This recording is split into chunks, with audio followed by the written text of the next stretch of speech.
কৃষ্ণ আজি আমি বিশ্বনাথ জিলাৰ পৰা ৯৫ সংখ্যক শংকৰ সংঘৰ বাৰ্ষিক অধিৱেশনলৈ আজি আমি বিশ্বনাথ জিলাৰ পৰা সেৱা বাহিনী আহিছো সেৱা আগবঢ়াবৰ উদ্দেশ্যৰে আমি এতিয়া আজি আমাৰ যুৱতীসকলৰ লগত লগ লাগি আমাৰ যুৱকসকলেও একেলগে মিলি পেলাই আমি ইয়াত শ্ৰমদান কাৰ্যসূচীত অংশগ্ৰহণ কৰিছো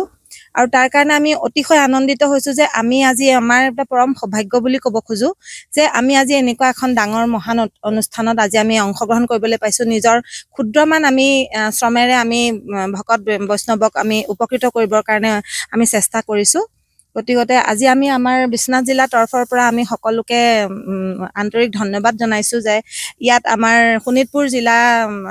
শংকৰ সংঘই এই অধিৱেশন ভাগ ইয়াত পাতিবলৈ মনস্থ কৰিলে তাৰ কাৰণে আজি আমি অতিশয় আনন্দিত যে আমি ইয়াত শ্ৰমদান দিবলৈ আমি সৌভাগ্য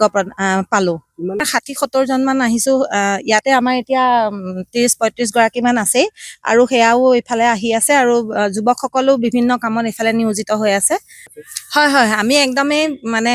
আজি আপোনালোকৰ চেনেলৰ জৰিয়তে আমি সকলো অসমৰ সকলো ভকত বৈষ্ণৱক আমি নিমন্ত্ৰণ জনাইছো এই অনুষ্ঠান ভাগত আহক সকলোৱে চাওক আৰু আমি তেওঁলোকক আদৰিবলৈ সাজু হৈ আছো যিকোনো খবৰৰ বাবে যোগাযোগ কৰক আমাৰ এই নম্বৰত 9181 307 2221